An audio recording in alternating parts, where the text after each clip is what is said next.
여러분, 카멜레온의 혀는 자기 몸의 길이보다 2배나 길다고 합니다.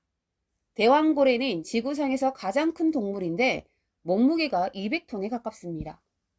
대왕고래의 혀의 무게는 웬만한 코끼리의 몸무게보다 더 무겁답니다. 카멜레온의 혀의 길이나 대왕고래의 혀의 무게에 비하면 사람의 혀의 길이와 무게는 굉장히 작고 적습니다. 새치혀라고 그러지요. 길이는 10cm 남짓하고 무게는 약 60g이 채 안 됩니다. 혀는 아주 작은 지체입니다. 그런데 힘이 있습니다. 더 정확하게 말하면요, 혀를 움직여 하는 말에는 엄청난 위력이 있습니다. 그래서 잠언에서는 말에 대하여 거듭 경고하고 있습니다. 특히 오늘 본문에서는 내가 한 말의 열매를 내가 먹게 되며 혀의 힘에 우리의 목숨이 달려있다고 말하고 있습니다. 우리의 작은 혀가 행복을 만들기도 하고 불행을 만들 수도 있습니다. 삶에 용기와 희망을 줄 수도 있고 절망에 빠뜨릴 수도 있습니다. 작은 혀가 사람을 살리기도 하고 죽이기도 합니다. 이처럼 엄청난 위력이 있는 혀를 하루에도 생각 없이 움직이면서 살아가고 있습니다. 아주 작은 시골 천주교에서 신부가 미사를 집례하고 있었을 때 어린 한 소년이 성찬 예식을 돕게 되었습니다. 그런데 이 아이가 실수를 해 성찬기를 놓쳐버리고 말았습니다. 그러자 신부가 소년의 뺨을 때리면서 소리를 질렀습니다. 다시는 제단 앞으로 오지 마라! 고 했답니다. 그 신부의 말은 그 소년의 마음에 상처로 남게 되었지요. 그리고 그 말대로 영원히 제단 앞으로 돌아오지 않았습니다. 이 소년은 장성에서 훗날에 공산주의 지도자인 유구의 티토 대통령이 되었습니다. 그는 하나님을 비웃고 신앙을 핍박하는 공산주의 지도자가 되었던 것입니다.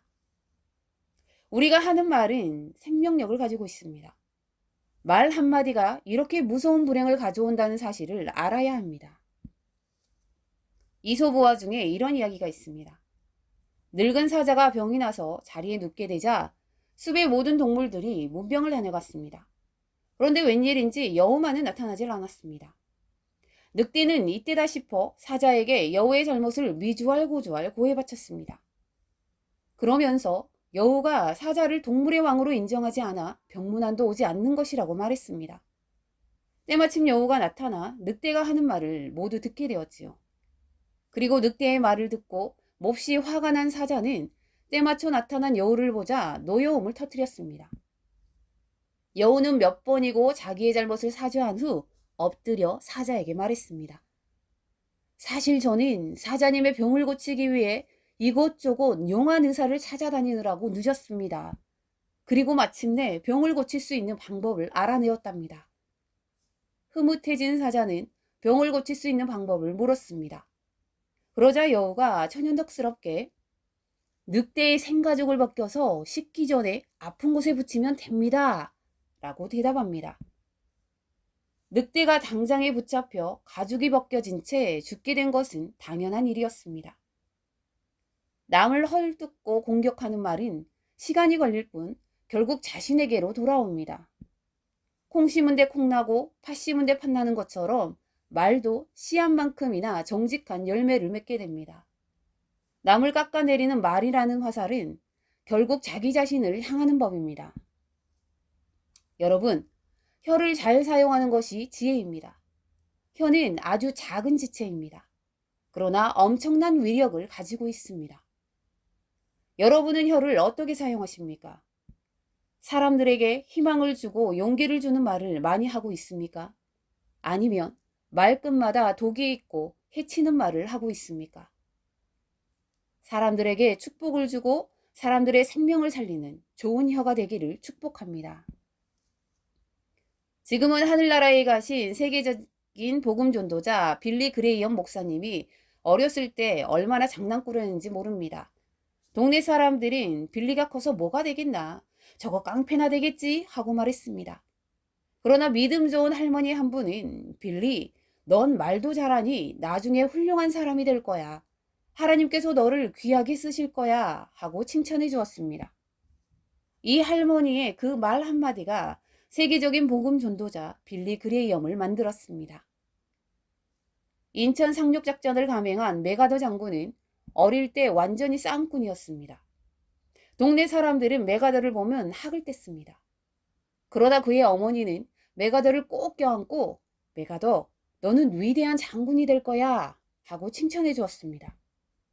어머니의 그 말 한마디가 육군사관학교를 졸업하고 훌륭한 장군이 된 메가더를 만들었습니다. 발명왕 에디슨은 초등학교 시절 퇴학을 당했습니다. 선생님이 어머니에게 말했습니다.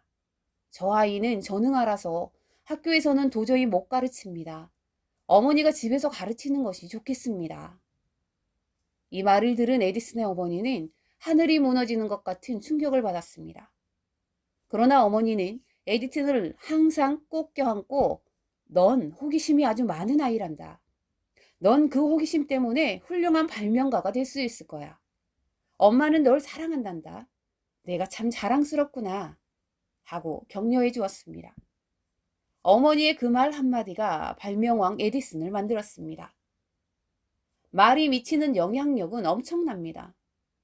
우리들이 사용하는 말에는 마술과 같은 힘과 능력, 창조성이 가득 차 있습니다. 여러분, 식물인간이었다가 오랜 세월 뒤 깨어났던 사람들의 사례를 많이 들어보았을 것입니다. 죽어있는 것처럼 침대에 누워만 있다고 생각했는데 그들이 깨어나면서 했던 말들이 자신들을 사랑하는 사람들이 자신에게 말을 걸어주고 깨어날 수 있다는 그들의 믿음의 말들이 힘이 되었다고 고백하는 것들을 듣게 됩니다. 이처럼 살리는 말은 식물인간까지 살리며 일어나 회복하게 만듭니다. 하물며 사지가 멀쩡한 사람에게 살리는 말, 격려의 말, 사랑의 말을 한다면 얼마나 놀라운 일이 일어나겠습니까? 우리 이제부터 말의 습관을 바꿔봅시다. 조금만 더 목소리를 낮추고 비난과 원망의 말은 하나님 앞에서만 합시다. 그리고 우리 가족, 성도들과 직장 동료들, 이웃들 앞에서는 이런 말을 하려고 더욱 노력해 봅시다. 미고사축이란 말 들어보셨지요? 미안합니다. 고맙습니다. 사랑합니다. 축복합니다.